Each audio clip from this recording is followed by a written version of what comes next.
Hay una buena enseñanza que yo he recibido, bueno, yo y mi esposa y hemos recibido para bajar los niveles de estrés, ¿sí? ¿Cómo? Porque no sé, el estrés es como la enfermedad actual, ¿no es cierto? Todos nos estresamos. Entonces, algunos escuchamos algunas conferencias o algunos videos en YouTube, algunas cosas así, y decimos, ¿cómo podremos bajar los niveles de ansiedad, los niveles de estrés? Y hay una enseñanza que dice que frente a muchas tareas que tenemos que hacer, lo que podemos hacer es clasificar qué es lo importante y qué es lo urgente.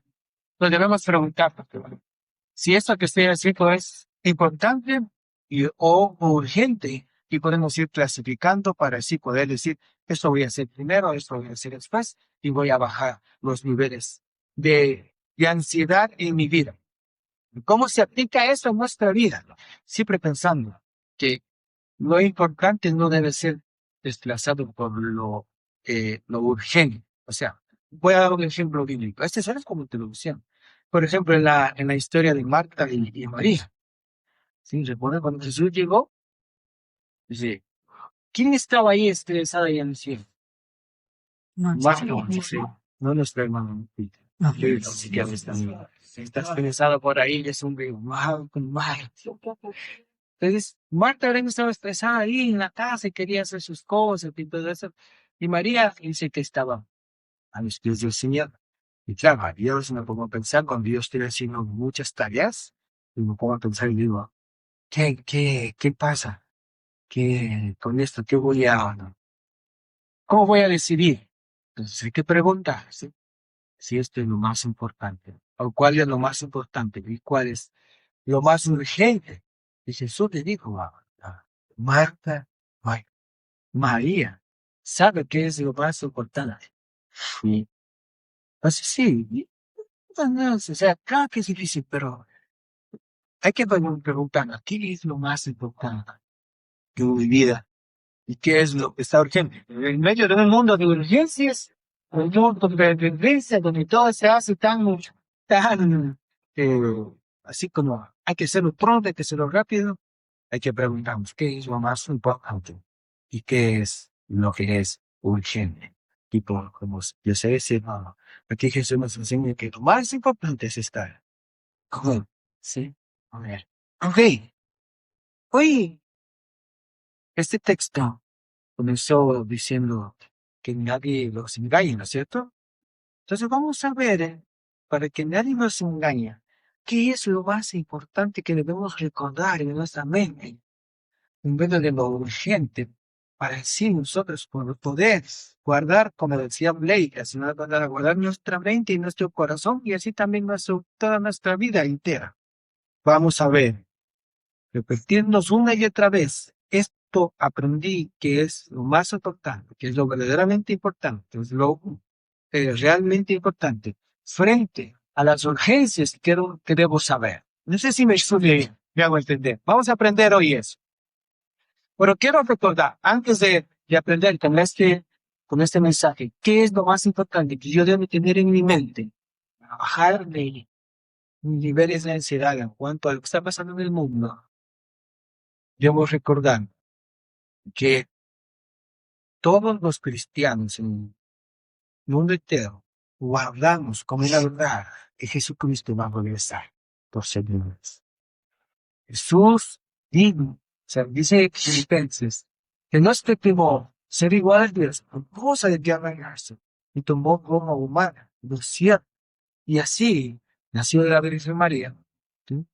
Pero dice todo el Pedro, pues, vivió, padeció bajo para el Poncio Pilatos, fue crucificado, sepultado, 3 días estuvo sepultado y después resucitó. La esperanza de la resurrección, la verdad de la resurrección, entonces ya ascendió al cielo y un día va a regresar. Y esa es nuestra gozo, nuestra esperanza. ¿Sí? Pero ¿qué pasa con los tesalonicenses? Ya vimos la semana pasada, en el versículo anterior, que habían algunos que decían que, wow, yo recibí una visión, mira el profeta del Señor que dice esto y esto, que el Señor ya ha venido, Cristo ya ha venido Y pues ellos se preguntaban por qué estaban sufriendo, y ahora vimos también el capítulo 1, verso 4, que los tesalonicenses estaban sufriendo persecución. Entonces, ¿cuál era la pregunta que se hacía? Si Jesús ya vino, yo me quedé y sigo sufriendo, parece que me da el juicio del Señor, ya se hizo en mi vida. Me quedé, no fui digno por ser de regresar con el Señor o de estar con el Señor, y pues estuvo sufriendo.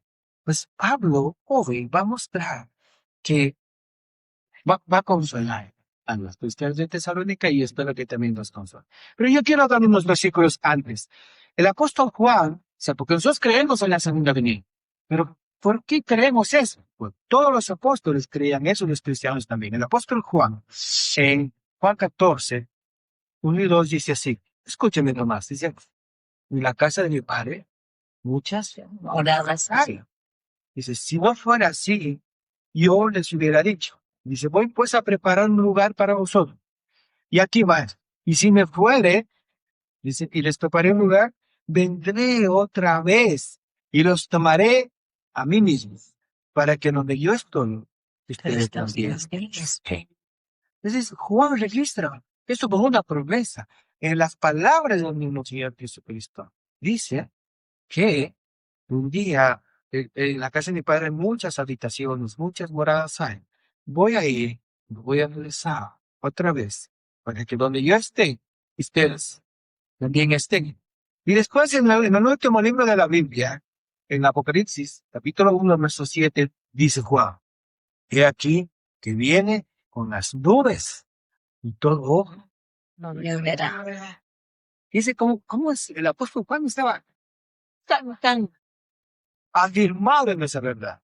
Y esa es una de las fundamentos que debemos mantener cuando pasemos, así como dice el salmista, cuando pasemos por valles, cuando estemos con temor, que por un día nuestro Salvador, nuestro Redentor, vendrá y todo nos pasará. El apóstol Pedro también escribió sobre eso. En la segunda carta del apóstol Pedro les escribe a los cristianos que estaban esparcidos por muchos lugares, y les escribe todo un capítulo y les dice, cuando ustedes se encuentren con personas impacientes y que se burlen de nuestra fe, diciéndoles, "Uy, ¿qué pasó con la promesa que Jesús decía que iba a venir? Porque ya han muerto nuestros padres y parece que todo sigue igual". Y usted también se dirá lo mismo. Mira, Pedro escribió eso hace 2000 o 2000 años atrás, no tanto 2000, pero cerca de 2000 años atrás. Y usted diga, pero parece que también ahora no está pasando peor. Las cosas como que no cambian, siguen lo mismo.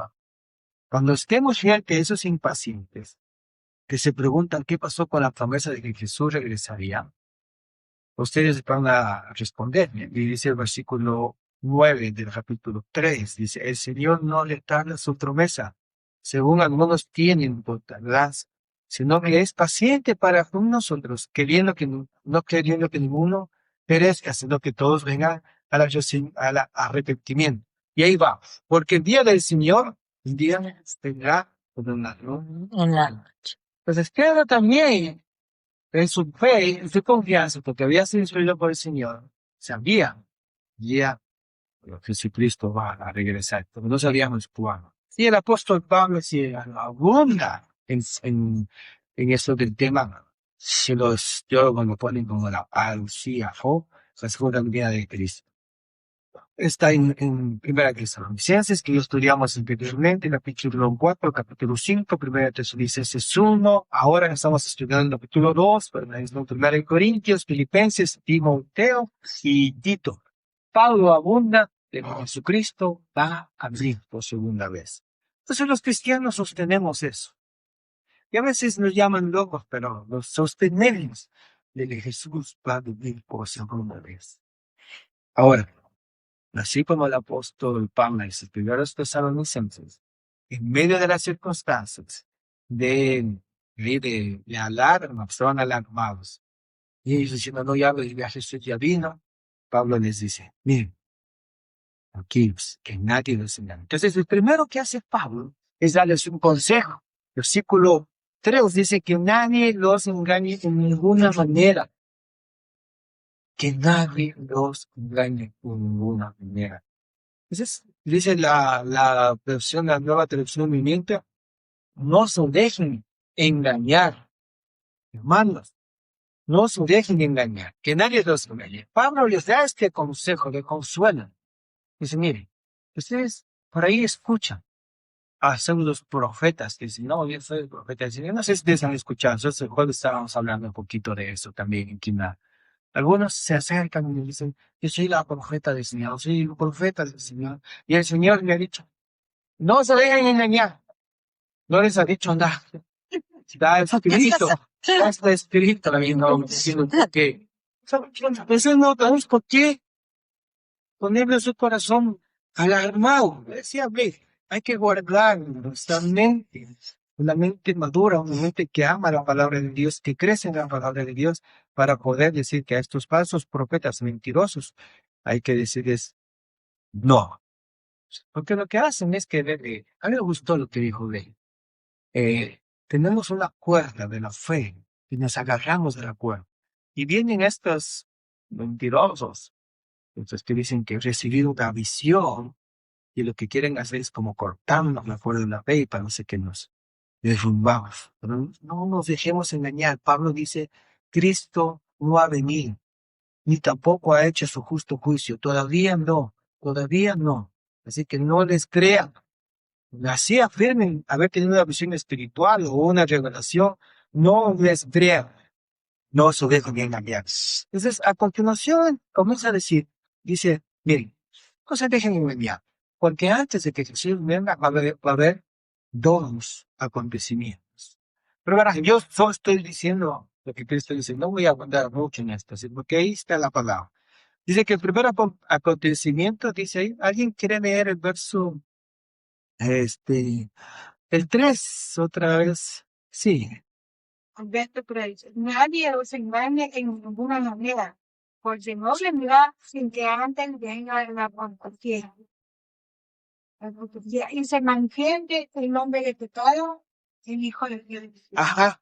Entonces, ahí hay dos acontecimientos, que nadie se deje engañar, porque antes de que acontezca la segunda venida del Señor Jesucristo, nuestro Redentor, va a pasar dos cosas. Una es la apostasía, y la segunda es la aparición del hombre. ¿Qué es esto de la apostasía? Oiga, qué interesante, porque cuando yo estaba estudiando decía, mira, no dice aparece la apóstata, sino que dice la apostasía. Y en el griego, cuando ponen esa la, es como un evento, un gran evento, algo que va a ser, realmente se va a notar. Nosotros ahora estamos en una... Yo tenía esa pregunta, hermano, ¿qué era la apostasía? Ahí vamos. Dice, pues, ¿por qué? Es un evento tan grande que, y ahora que estamos en esto del, que todos sabemos, las redes sociales, y estamos con una tecnología donde vamos a seguir exactamente el momento en vivo que va a pasar esas cosas, ¿sí? Yo recuerdo cuando hubo esto del 11 de septiembre. Nosotros vimos exactamente el segundo hecho de lo habíamos, ¿sí? Cuando hubo esto del 11 de septiembre, hubo esta guerra a nivel mundial. Y su último avión se chocó en una de las torres, no sé qué. Y después estábamos viendo las noticias, están bien como asombrados, ¿y qué está pasando? Y después dijo, opa, avión está viniendo. En este mismo instante, ¡boom! Tenemos la tecnología para observar en vivo y en directo, sin estar presente en un lugar geográfico, las cosas. La gran apostasía va a pasar así mismo. Nosotros vamos a verlo en vivo igual, no sé si nosotros. No sé, porque el Señor vendrá como otro. Pero si es que viene, antes de que venga, vamos a comenzar a ver la gran apostasía. Entonces dice, ¿qué es la gran apostasía? Dice que es, como es la apostasía, es un gran evento doctrinal dentro de la iglesia donde se separa o deja la gran verdad del evangelio. Pero la palabra apostasía en el griego aquí viene, la raíz es de divorcio.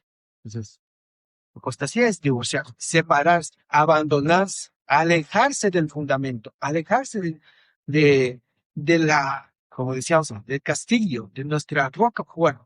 ¿Y cuál es? O sea, nosotros estábamos hablando de que el fundamento de nuestra fe es el Evangelio, que en la eternidad anterior, sí, Dios no está que ser igual que Dios, como parece que para motor mamá, guianza.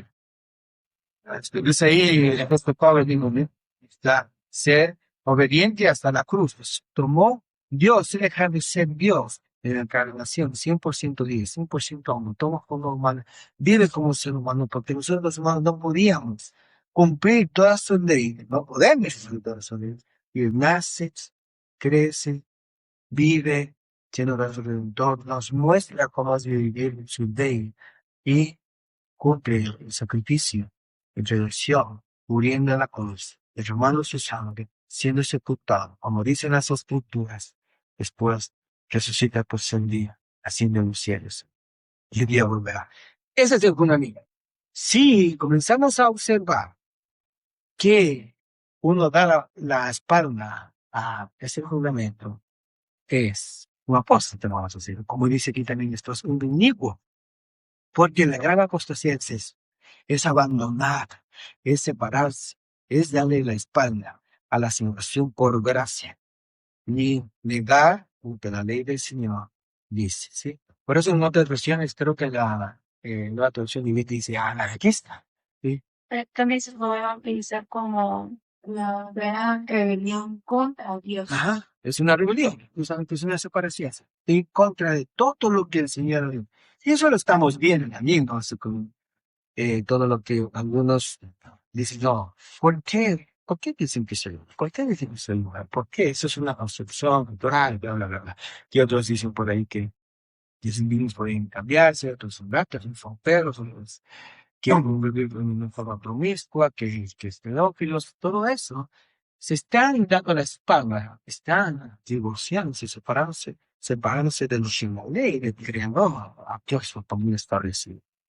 Entonces, cuando estamos viendo eso, es como, wow, sí, pero todavía no es la apostasía o el gran momento, porque todavía no está pasando eso de una forma tan grave, ¿sí?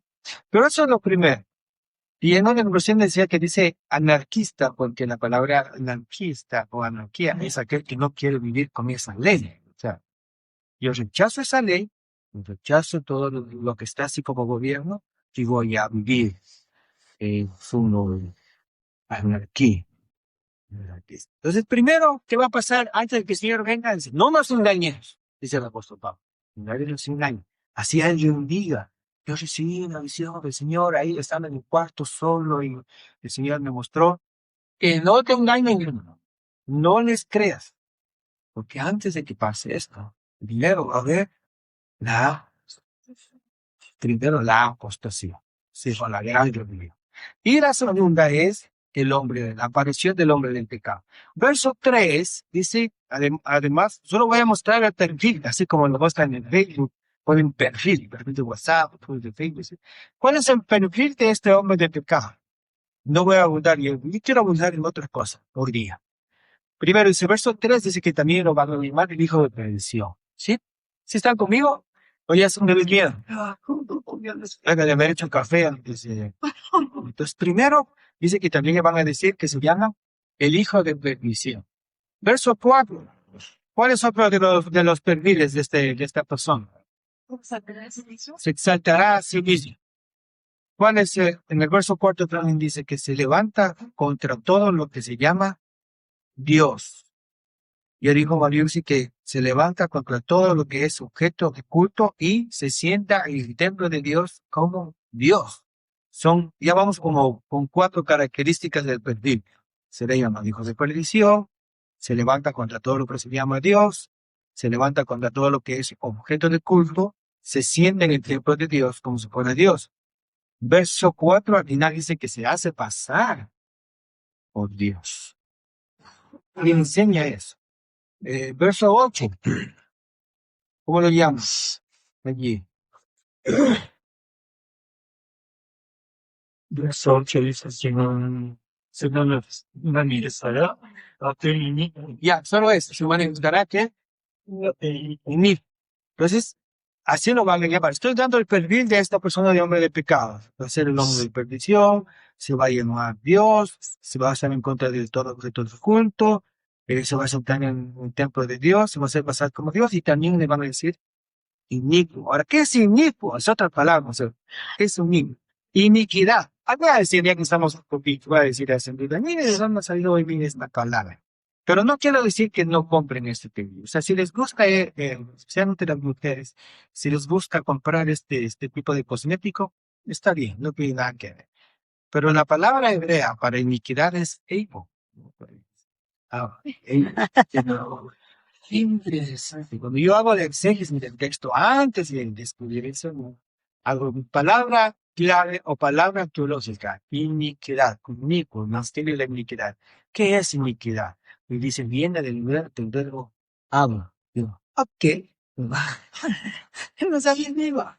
Miren de dónde se la viene. Pero el concepto es que iniquidad es la perversión que inspira al pecado o la naturaleza destructiva detrás de las malas acciones repetidas. ¿Qué es eso? O sea, hay una persona que es tan perversa que lo que te está haciendo es inspirar a el pecado. A decirte, mira, eso no es pecado. La Biblia sí, sigue lo que dice tu corazón. ¿Sí? Si quieres hacer eso, haz. Si quieres ser eso, haz. Eso es la iniquidad es ese daño interno de su corazón, de su mente, está tan perverso que inspira a él y a todos los demás. Decía, oye, no todo está de plástico. Dale. Yo he escuchado muchas veces, wow, y tú piensas así porque eres cristiano. Ok, yo pienso así porque ese es mi valor simplista y de eso son lo que dice la Biblia. Una persona me dijo una vez, dice, es que a mí no me gusta el cristianismo de la iglesia porque la iglesia lo que quiere es manipularlos, quiere controlarlos.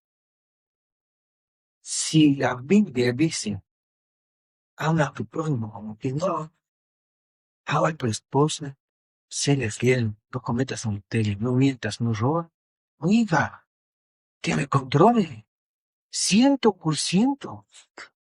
No me importa si eres una niña de fe. Todo lo que me está enseñando es amar al Señor alrededor, amarme a mí mismo y amar a mi prójimo, cuidar a mi esposa, que mi esposa me cubre, me respete, respetar a mis hijos, o que los hijos honren a sus padres, que nos congreguemos y seamos una familia de amor y de fe, que nos apoyemos, que queremos los unos a los otros, que llevamos las cargas los unos a los otros.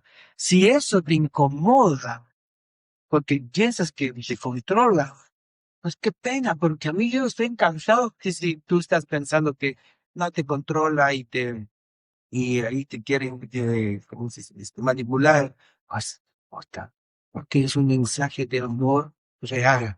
Pues eso que el inicuo es ese, es la persona que tiene tanta prevención en su corazón que lo que inspira a él y a todos los demás es a ir en contra. Recuerden que el pecado es no pegar en el blanco, y el blanco es, por ejemplo, ese blanco dice, ama al Señor tu Dios, y yo no le amo al Señor mi Dios con todo mi corazón, es pecado, porque no le estoy dando al mandamiento. El mandamiento es, no robarás, y yo robo, pues el pecado, el mandamiento, no robar. Entonces el mandamiento aquí es vivir como hijo de Dios, alabando al Señor, no creyendo que yo soy Dios.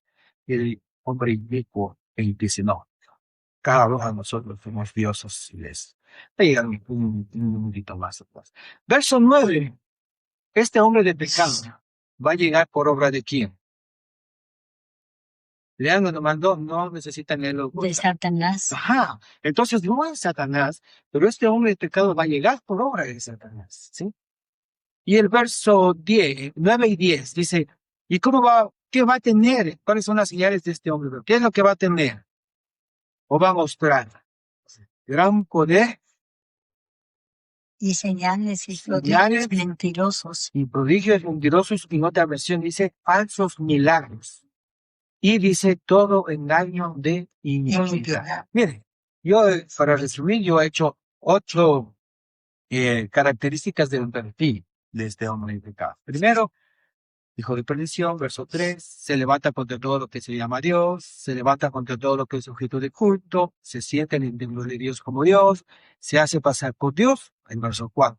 Versículo 8 también va a mostrar iniquidad, o sea, va a ser este que tan perverso que inspira a pecar. Verso 9 va a llegar por obra de Satanás, y verso 9 y 10 va a mostrarse con gran poder, con muchas señales, con falsos milagros y todo engaño de mí. Esto va a venir por segunda vez. Entonces los cristianos sostenemos eso. Y a veces nos llaman locos, pero los sostenemos de que Jesús va a venir por segunda vez. Ahora, así como el apóstol Pablo les escribió a los tesalonicenses, en medio de las circunstancias de alarma, que estaban alarmados, y ellos diciendo, no, ya hablo de Jesús ya vino, Pablo les dice, miren, aquí, que nadie los engañe. Entonces, el primero que hace Pablo es darles un consejo. Versículo 3 dice que nadie los engañe en ninguna manera. Que nadie los engañe en ninguna manera. Entonces, dice la versión, la nueva traducción viviente, no se dejen engañar, hermanos. No se dejen engañar, que nadie los engañe. Pablo les da este consejo de consuelo. Dice, mire, ustedes por ahí escuchan a los profetas que dicen, no, yo soy el profeta del Señor. No sé si ustedes han escuchado, entonces el jueves estábamos hablando un poquito de eso también en Quina. Algunos se acercan y me dicen, yo soy la profeta del Señor, soy el profeta del Señor. Y el Señor me ha dicho, no se dejen engañar.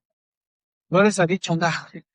Está escrito, ya está escrito y no, sino que, pues no tenemos por qué ponerle su corazón alarmado. Decía, ve, hay que guardar nuestra mente, una mente madura, una mente que ama la palabra de Dios, que crece en la palabra de Dios, para poder decir que a estos falsos profetas mentirosos hay que decirles no. Porque lo que hacen es que, a mí me gustó lo que dijo Ley. Tenemos una cuerda de la fe y nos agarramos de la cuerda. Y vienen estos mentirosos, entonces que dicen que recibir una visión y lo que quieren hacer es como cortarnos la cuerda de la fe y parece que nos derrumbamos. Pero no nos dejemos engañar. Pablo dice, Cristo no ha venido, ni tampoco ha hecho su justo juicio. Todavía no, todavía no. Así que no les crean.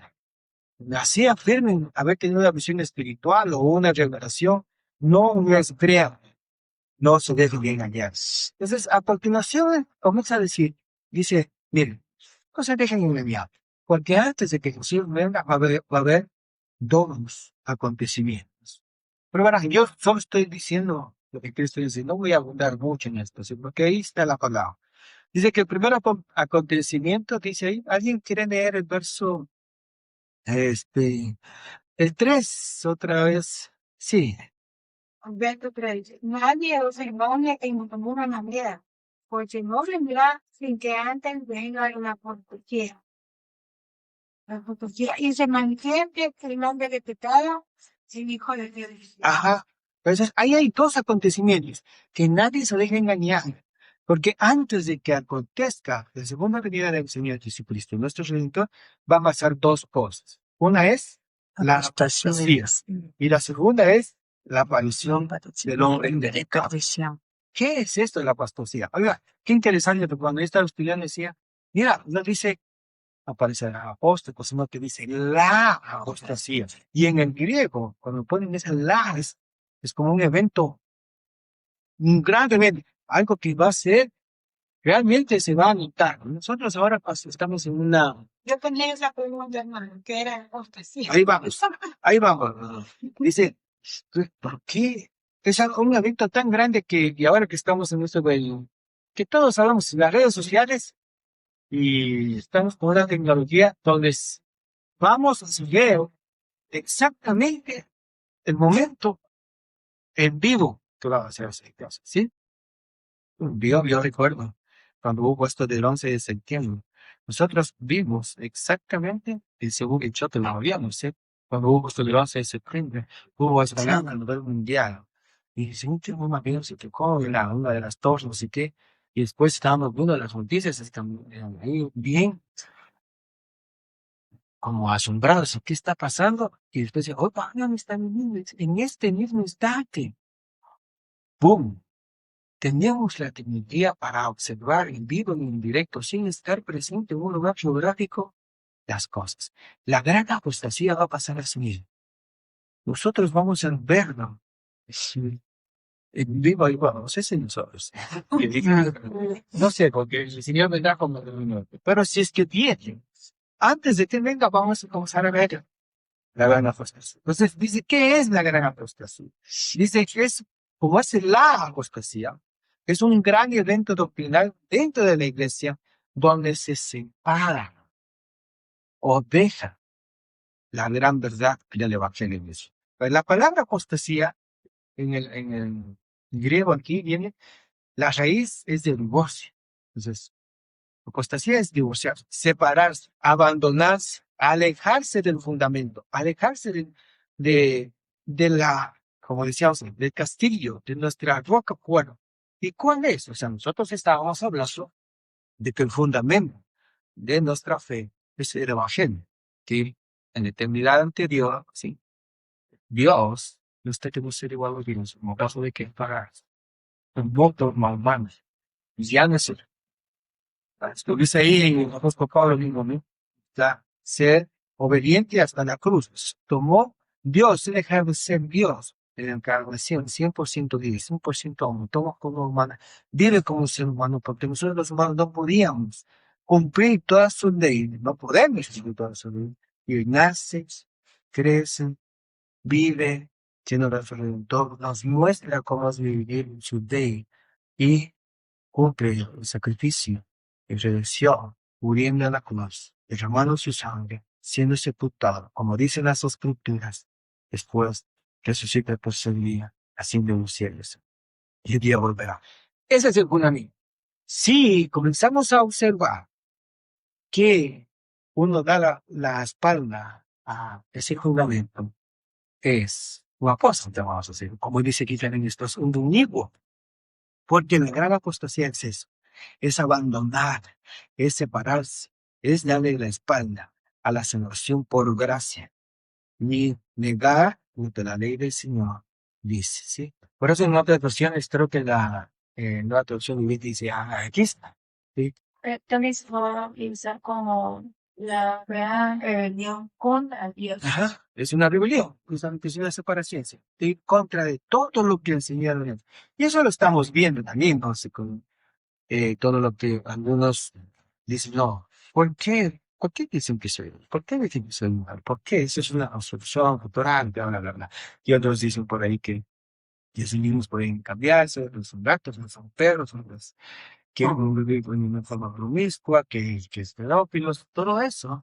Se están dando la espalda, están divorciándose, separándose de lo que la ley del Creador ha puesto como establecido.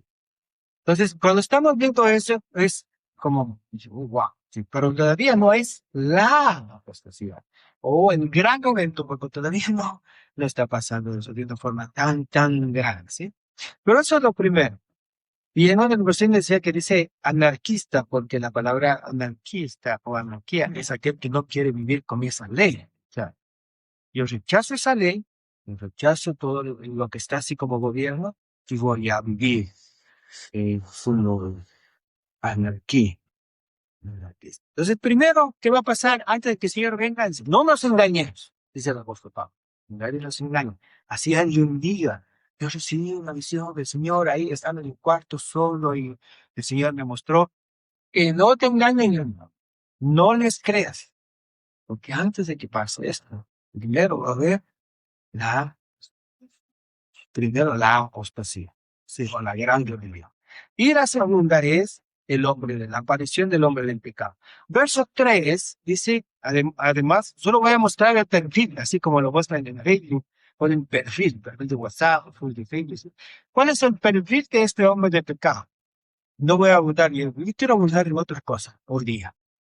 Primero dice, verso 3 dice que también lo van a llamar el hijo de perdición. ¿Sí? ¿Sí están conmigo? Oye, eso me dio miedo. Bueno, de haber hecho un café antes de... Entonces, primero, dice que también le van a decir que se llama el hijo de perdición. Verso 4. ¿Cuál es otro de los perfiles de esta persona? Se exaltará a sí mismo. ¿Cuál es? En el verso 4 también dice que se levanta contra todo lo que se llama Dios. Yo digo, Mario, sí que se levanta contra todo lo que es objeto de culto y se sienta en el templo de Dios como Dios. Ya vamos como con 4 características del perfil. Se le llama hijo de perdición, se levanta contra todo lo que se llama Dios, se levanta contra todo lo que es objeto de culto, se sienta en el templo de Dios como si fuera Dios. Verso 4 al final dice que se hace pasar por Dios. ¿Qué enseña eso? Verso 8. ¿Cómo lo llamas? Allí. So que se non manifestará Ya, solo es. Se manifestará que ni. Entonces, así lo van a llamar. Estoy dando el perfil de esta persona de hombre de pecado. Va a ser el hombre de perdición, se va a llamar Dios, se va a estar en contra de todo el culto, se va a sentar en el templo de Dios, se va a hacer pasar como Dios y también le van a decir inicuo. Ahora, ¿qué es inicuo? Es otra palabra. O sea, ¿qué es inicuo? Iniquidad. Voy a decir, ya que estamos, voy a decir a esa gente, mire, de dónde ha salido vivir esta palabra. Pero no quiero decir que no compren este término. O sea, si les gusta, especialmente las mujeres, si les gusta comprar este tipo de cosmético, está bien, no tiene nada que ver. Pero la palabra hebrea para iniquidad es eigo. No. Interesante. Cuando yo hago el exégesis del texto, antes de descubrir eso, no, hago palabra clave o palabra filosófica, iniquidad, iniquo, masculino la iniquidad. ¿Qué es iniquidad? Y dice, viene del verbo amo. Digo, ok, va. No sabía ni digo, miren de dónde se da bien. El concepto es que iniquidad es la perversión que inspira al pecado o la naturaleza destructiva detrás de las malas acciones repetidas. ¿Qué sería? O sea, hay una persona que es perversa, que lo que te está haciendo es inspirar a tu voluntad de pecar. A decirte, mira, eso no es pecado. También es así. Sigue lo que dice tu corazón. ¿Sí? Si quieres hacer eso, haz. Si quieres hacer eso, haz. Eso es el único. La velocidad es ese daño interno de su corazón, de su mente, si está tan perverso que inspira a él y a todos los demás. Así es. Oye, no todo dale, dale. Yo he escuchado muchas veces. Wow, ¿y tú piensas así porque eres cristiano? Ok, yo pienso así porque ese es mi valor en Cristo y dice eso lo que dice la Biblia. Una persona me dijo una vez, decía, es que a mí no me gusta el cristianismo de la iglesia porque la iglesia lo que quiere es manipular, quiere controlar. Si la Biblia dice, ama a tu prójimo como ti mismo, ama a tu esposa, séle fiel, no cometas adulterio, no mientas, no robas, viva, que me controle, 100%. No te importa si eres una niña de fe. Todo lo que me está enseñando es amar al Señor Creador, amarme a mí mismo y amar a mi prójimo. Cuidar a mi esposa, que mi esposa me cuide, me respete. Respetar a tus hijos, o que los hijos honren a sus padres. Que nos congreguemos y seamos una familia de amor y de fe, que nos apoyemos, que queremos los unos a los otros, que llevamos las cargas los unos a los otros. Si eso te incomoda, porque piensas que se controla, pues qué pena, porque a mí yo estoy cansado que si tú estás pensando que no te controla y ahí te quieren manipular, pues, puta, porque es un mensaje de honor real. Entonces, el único es la persona que tiene tanta creación en su corazón, que lo que inspira a él y a todos los demás es a ir en contra. Recuerden que pecado es no pegar en el blanco, y el blanco es, por ejemplo, si el blanco dice, ama al Señor tu Dios, y yo no le amo al Señor, mi Dios, con todo mi corazón, es pecado, porque no le estoy dando al mandamiento. Si el mandamiento es no robarás, y yo robo, pues el pecado al mandamiento de no robar. Entonces el mandamiento aquí es vivir como hijo de Dios, alabando al Señor, no creyendo que yo soy Dios. El hombre inicuo, él dice, no, cada uno de nosotros somos dioses y les. Ahí un minutito más atrás. Verso 9. Este hombre de pecado va a llegar por obra de quién. Leandro nomás no necesitan leerlo. De Satanás. Ajá. Entonces no es Satanás, pero este hombre de pecado va a llegar por obra de Satanás, ¿sí? Y el verso 10, 9 y 10 dice, ¿y qué va a tener? ¿Cuáles son las señales de este hombre? ¿Qué es lo que va a tener? ¿O va a mostrar? Gran poder Y señales y Señales. prodigios mentirosos. y prodigios mentirosos, y en otra versión dice falsos milagros. Y dice todo engaño de iniquidad. Miren, yo, para resumir, yo he hecho 8 características de un perfil de este hombre de pecado. Primero, hijo de perdición, verso 3, se levanta contra todo lo que se llama Dios, se levanta contra todo lo que es objeto de culto, se siente en el templo de Dios como Dios, se hace pasar por Dios, en verso 4. Versículo 8 también va a mostrar iniquidad, o sea, va a ser ese que tan perverso que inspira a pecar. Verso 9 va a llegar por obra de Satanás, y verso 9 y 10 va a mostrarse con gran poder, con muchas señales, con falsos milagros, y todo engaño de iniquidad. Es cuando ustedes vean primero la iniquidad como una señal y sobre el nombre de pecado, con todas esas características, ahí recién van a decir, parece que ya el Señor tanto dice. Pero mientras tanto, no nos dejemos engañar. Ese es el tema del mensaje de los. La divina corrección del apóstol Pablo a la iglesia de Jesús no es esa. No se deje engañar porque alguien les está diciendo la venida del Señor ya se adoptó y la justicia, el juicio del Señor ya pasó. Ahora, déjenme recordarles la introducción. Yo en la introducción decía, hay que comenzar a ver qué es lo más importante y qué es lo urgente. Ahora, el consejo de no dejarse engañar es importante. ¿Qué empiezan ustedes? ¿Es importante o no? Sí, Sí, es tanto, claro que lo es. No te dejes engañar. No te dejes engañar. No se dejen engañar. Es importante. La otra pregunta. Es importante que sepamos estos 2 acontecimientos que nos dice el apóstol Pablo antes de que debemos saber antes de que el Señor venga. La gracia de Dios y el hombre de pecado. ¿Es importante que sepamos esto?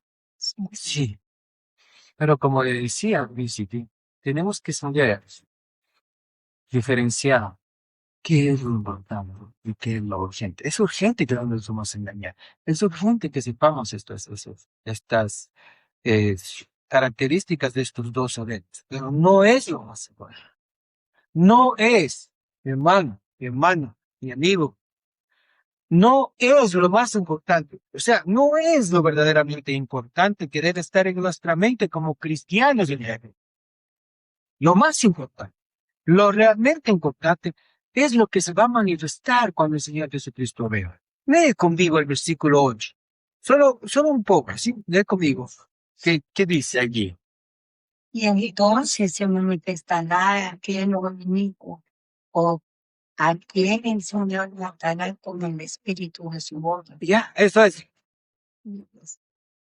Hay otra versión ahí, dice, ¿a quién el Señor? ¿Qué dice? A este inicuo, a este hombre de pecado, ¿qué le va a pasar? Matará. El Señor cuando venga, ¿qué le va a pasar? Lo va a Matar matar. ¿Con qué? con el espíritu de su boca. Con el espíritu en su boca. ¿Qué dice esa versión, Mariux? El Señor Jesús lo matará con el soplo de su boca. Ajá. Ahí va. Me pasa la primera que se va a manifestar es que cuando Jesucristo se muestre, cuando esté viniendo en las nubes y podamos verlo, que todo ojo lo verá, lo primero que va a hacer es quitarle la vida a este hombre de pecado, a ese enemigo, haciendo así. Si hace eso, ¿qué podemos ver en Cristo? ¿Qué es Él? El poder del Señor. Él es poderoso, todopoderoso. Mire, aprieta su mano manifestar y va a ver al hombre de pecado solo con el soplo de su boca, solo con el espíritu de su boca, lo matará. ¿Qué es increíble? Cómo el Señor tiene la característica de ser Dios y mostrará que es Dios, porque apenas se muestre para mostrar que es tan poderoso. Y el mismo soplo que te pudo dar vida a Adán, es el mismo soplo que puede quitar la vida, tan poderoso al hombre, que lo que hace es un misterio de iniquidad y de engañado. Veremos su poder.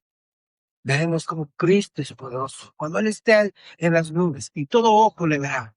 Cuando los ángeles vengan con Él. A voz de trompeta, como decía el primer Tesalonicenses. Veremos. Lo primero que veremos es su poder. Entonces, mira, aunque lo obvio es urgente conocerlo, lo más importante es como tú verás la primera manifestación que el Señor Jesucristo muestra. Este es todo poderoso. Él va a dominar la vida de esta persona tan perversa, esta persona anarquista.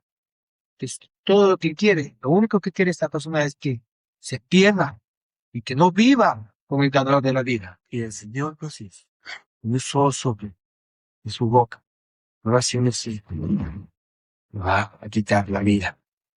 Vamos a ver la segunda manifestación que vamos a ver. Ahora sumarísimo, lee lo que sigue.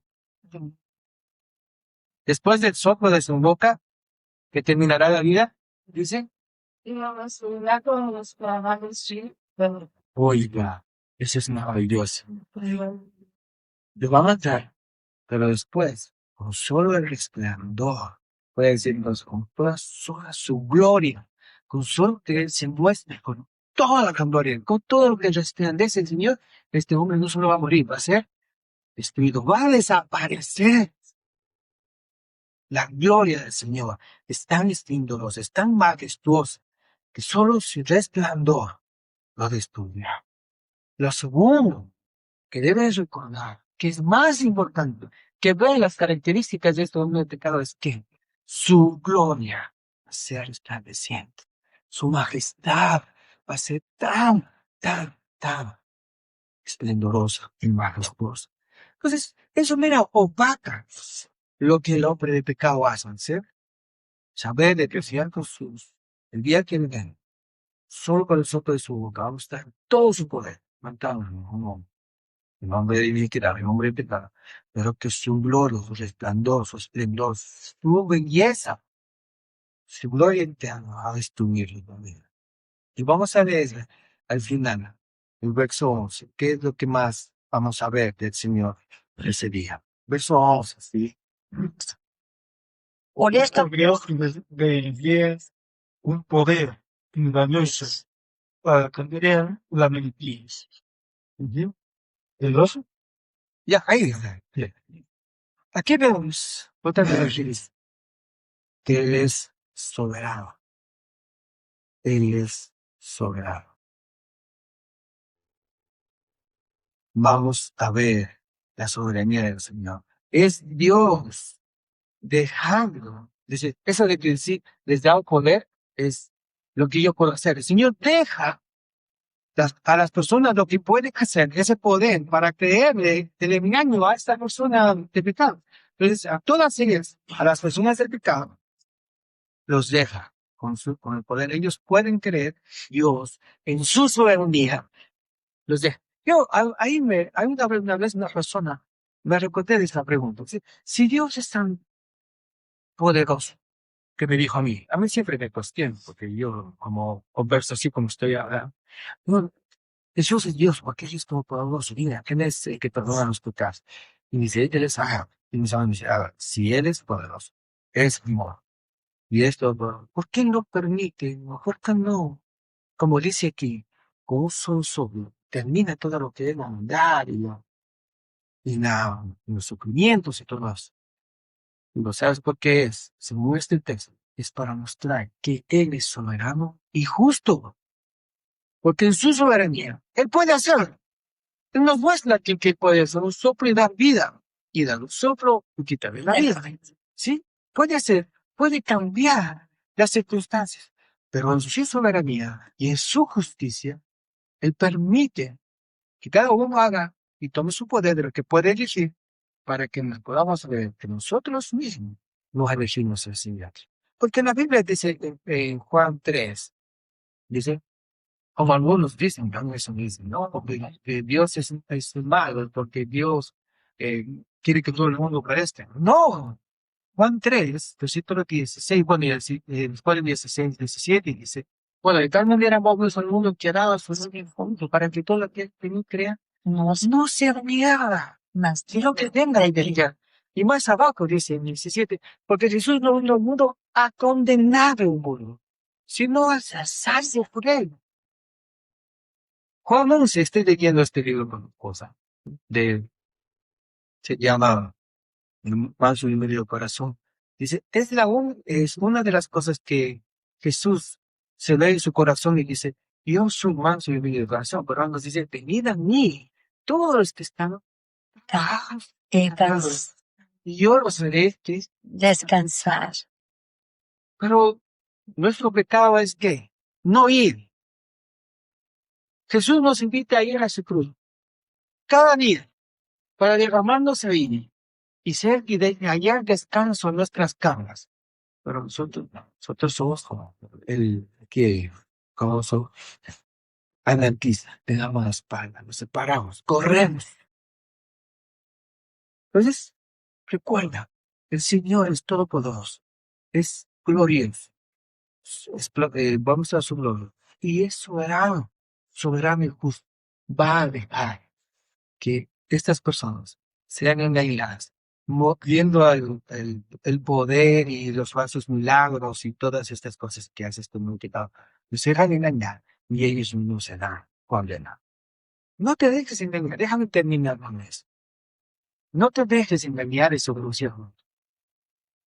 Cuida tu mente, estudia y haz la Biblia y no destruyas a aquellos que dicen que tú puedes ser como Dios. ¿Ustedes se acuerdan quién fue el que dijo eso? Como la gran mentira de Satanás.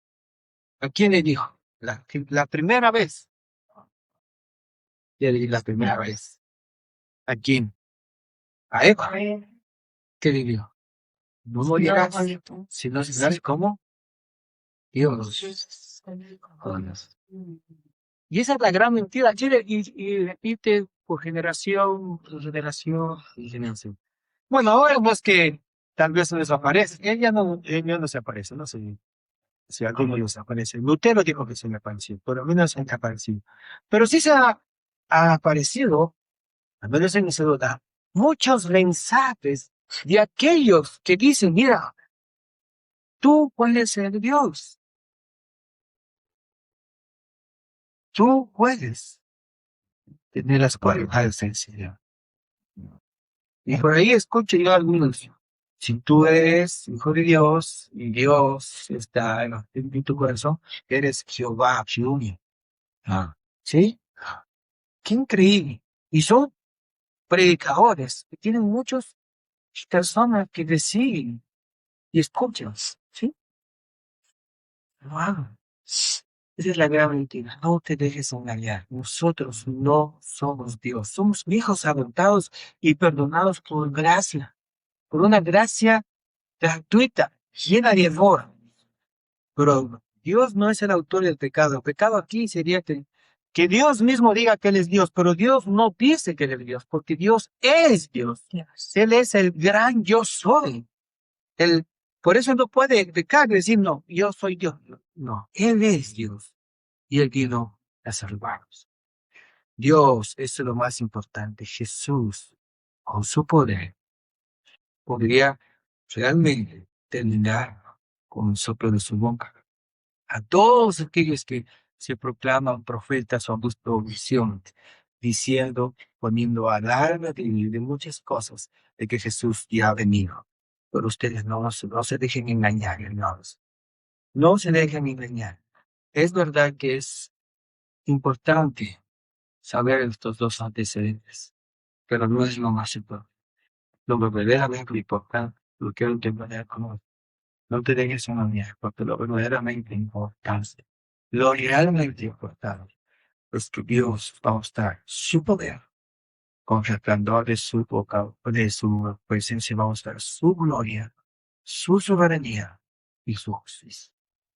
Ese lleva este día como una señal de memoria aquí, cuando Jesús venga, aún en medio de mi circunstancia de dolor, aún en medio de mi preocupación y de mis ansiedades, aún en medio de que tantas cosas pasan y la vida parece que no cambia, cuando el Señor aparezca, veré que Él es todopoderoso, que Él es glorioso, soberano y justo. Y eso no lo vamos a ver. Vamos a orar. Aleluya.